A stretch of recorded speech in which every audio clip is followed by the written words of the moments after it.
వైసీపీకి తాజాగా జరిగిన ఎన్నికల్లో భారీ ఎదురు దెబ్బ తగిలిన విషయం తెలిసిందే.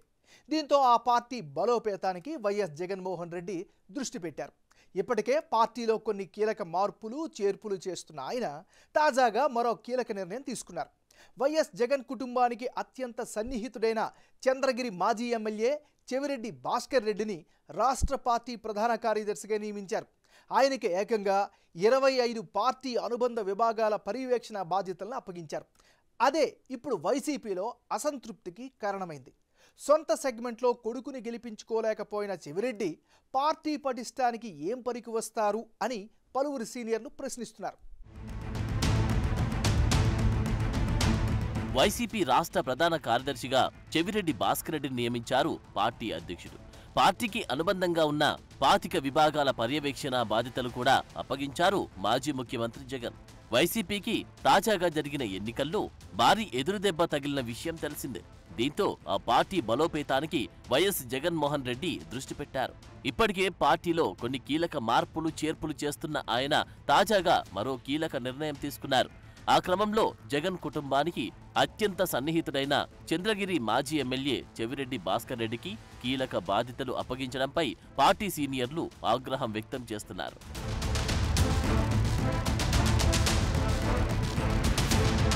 పార్టీ ఓటమికి కారణమైన వారిలో చెవిరెడ్డి ఒకరు అని, అలాంటి వ్యక్తికి తిరిగి కీలక బాధ్యతలు అప్పగించడం పార్టీ సీనియర్లకు మింగుడుపాడడం లేదంట.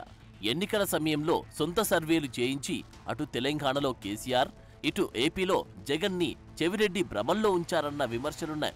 అలాంటి వ్యక్తిపై జగన్ ఇంకా అంతలా నమ్మకం ఉంచడాన్ని సీనియర్ నాయకులు జీర్ణించుకోలేకపోతున్నారంట. అధికారంలో ఉన్నప్పుడు జగన్ సీనియర్ నాయకులను కాదని చెవిరెడ్డికి ప్రాధాన్యత ఇచ్చారు. మంత్రి పదవి ఇవ్వకపోయినా తుడా చైర్మన్గా, ప్రభుత్వ విప్గా అవకాశాలిచ్చారు. ఆ పదవులను అడ్డం పెట్టుకుని మంత్రి కంటే ఎక్కువగా చెవిరెడ్డి చెలాయించారు. అంతేకాకుండా ప్రభుత్వంలోని పలు శాఖల నుంచి జీతాలు ఇప్పించి ఓ సర్వే టీంను కూడా అప్పట్లో చెవిరెడ్డి నడిపారు. ఏపీతో పాటు తెలంగాణలో కూడా సర్వేలు చేయిస్తున్నాను అని హడావిడి చేశారు. ముఖ్యంగా తిరుపతి, విజయవాడ, హైదరాబాద్లో కార్యాలయాలు ఏర్పాటు చేసి పెద్ద ఎత్తున టీమ్స్ రిక్రూట్ చేసుకుంటూ హడావిడి చేశారు. ఇక తిరుపతి జిల్లాలో తుడా చైర్మన్ హోదాలో టీటీడీ ఎక్స్ అఫీషియో సభ్యత్వం పొంది భూమనతో కలిసి పెత్తనం చేశారు. తన తర్వాత తుడా బాధ్యతలు కుమారుడికి అప్పగించారు. ఆ సమయంలో సైలెంట్గా తుడా నిధులను దారి మళ్లించి తన నియోజకవర్గంలో పెద్ద ఎత్తున దుర్వినియోగం చేశారని, ముఖ్యంగా తుమ్మలగుంట చెరువు పేరుతో నిధుల దుర్వినియోగం చేశారన్న ఆరోపణలు వెల్లువెత్తాయి.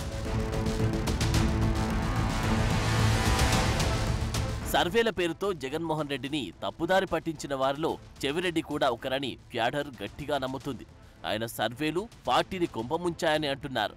ముఖ్యంగా చెవిరెడ్డి సర్వేలు తెలంగాణలో ఫెయిల్ అయినా జగన్ ఆయన్నే నమ్మడంతో ఏపీలో కూడా సర్వేల హడావిడితో చెవిరెడ్డి స్వయంగా జగన్ కాన్ఫిడెన్స్ లెవెల్ పెంచి పార్టీ కొంపముంచారన్న విమర్శలున్నాయి. ముఖ్యంగా చెవిరెడ్డి తన నియోజకవర్గంలో 2014 నుంచి తన సొంత సైన్యాన్ని ఏర్పాటు చేసుకుని ప్రతిసారి ఎన్నికల్లో వాడుకుంటూ వచ్చారు. అప్పట్లో ప్రతి 1000 ఓట్లకు ఒక అనధికార వాలంటీర్ను సొంత డబ్బుతో నియమించుకుని హడావిడి చేశారు. 2019 ఎన్నికల్లో అది సక్సెస్ కావడంతో జగన్ రాష్ట్ర వ్యాప్తంగా వాలంటీర్ వ్యవస్థను తీసుకొచ్చారని, అదే ఆయన 30 ఏళ్ల సీఎం కలను నెరవేరకుండా చేసిందని పార్టీ శ్రేణులే అంటున్నాయి. చంద్రగిరిలో తన సొంత సైన్యం ఎలా ఉపయోగపడిందో చెప్పడం వల్లే జగన్ గుడ్డిగా ఫాలో అయ్యారంటారు. జగన్మోహన్ రెడ్డి కుటుంబానికి వీర విధేయుడని చెప్పుకునే చెవిరెడ్డి ఎన్నికల ఫలితాల తర్వాత హైదరాబాద్, తిరుపతి, అమరావతిలోని తన సర్వే కార్యాలయాలు క్లోజ్ చేసి తర్వాత బెంగళూరు షిఫ్ట్ అయ్యారు. అయితే తర్వాత తన కుమారుడు మోహిత్ రెడ్డిపై హత్యాయత్నం కేసు నమోదవడంతో తిరిగి చంద్రగిరి కేంద్రంగా రాజకీయాలు ప్రారంభించారని అంటున్నారు. రాయలసీమకు సంబంధించి పెద్దిరెడ్డి తర్వాత సీనియర్ నాయకులైన అనంతపురం మాజీ ఎంపీ అనంత వెంకటరామరెడ్డి, మాజీ డిప్యూటీ సీఎం నారాయణస్వామి, కర్నూలుకు చెందిన కాటసాని రాంభూపాల్ రెడ్డిలు ఉండగా కేవలం శ్రీకాంత్ రెడ్డితో పాటు చెవిరెడ్డిలకు పార్టీలో కీలక బాధ్యతలు అప్పగించడంపై నాయకులు ఆగ్రహం వ్యక్తం చేస్తున్నారంట. సీనియర్లను గౌరవించకుండా, సామాజిక సమతుల్యత పాటించకుండా మరోసారి తమ సొంత సామాజిక వర్గానికి చెందిన భజన పరులకు జగన్ అవకాశమివ్వడం విమర్శల పాలవుతోంది. ఎన్నికల సమయంలో చంద్రగిరి ఎమ్మెల్యే పులివర్తి నానిపై జరిగిన హత్యాయత్నం రాష్ట్ర వ్యాప్తంగా సంచలనం రేపింది. వైసీపీ ఓటమికి ఆ ఘటన కూడా ఒక కారణమైంది. ఆ కేసులో నిందితుడిగా ఉన్న చెవిరెడ్డి మోహిత్ రెడ్డి మొన్నటి ఎన్నికల్లో అదే పులివర్తి నాని చేతిలో 44,000 ఓట్ల భారీ తేడాతో ఓడిపోయాడు. మరోవైపు ఒంగోలు ఎంపీగా పోటీ చేసిన చెవిరెడ్డి భాస్కర్ రెడ్డి ఎలాంటి ప్రభావం చూపలేకపోయారు. అలాంటైన విధేయతకు జగన్ వీరతాడు వేయడంపై వైసీపీ నాయకులు బగ్గుమంటున్నారు.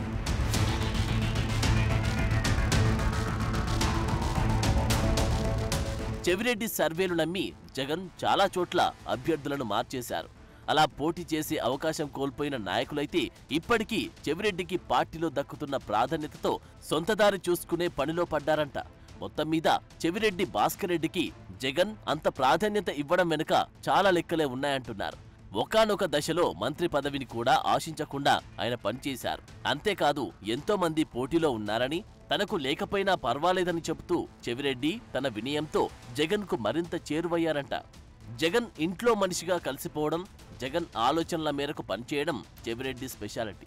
జగన్ ఏ పని అప్పగించినా సరే విజయవంతంగా పూర్తి చేయడం చెవిరెడ్డికి తెలిసిన ప్రధాన విద్య. తనకు నచ్చినట్టు కాకుండా జగన్ మెచ్చేటట్లు పనిచేస్తారన్న పేరుందాయనకి. అది కాక మాస్ లీడర్లా కనిపించే చెవిరెడ్డి అనర్గళంగా ఇంగ్లీష్ మాట్లాడతారని, లా చదివి హైకోర్టులో కొన్నాళ్లు ప్రాక్టీస్ కూడా చేశారన్న విషయాలు చాలా మందికి తెలియదు. అందుకే ఆయన జగన్కు తెగ నచ్చేశారంట.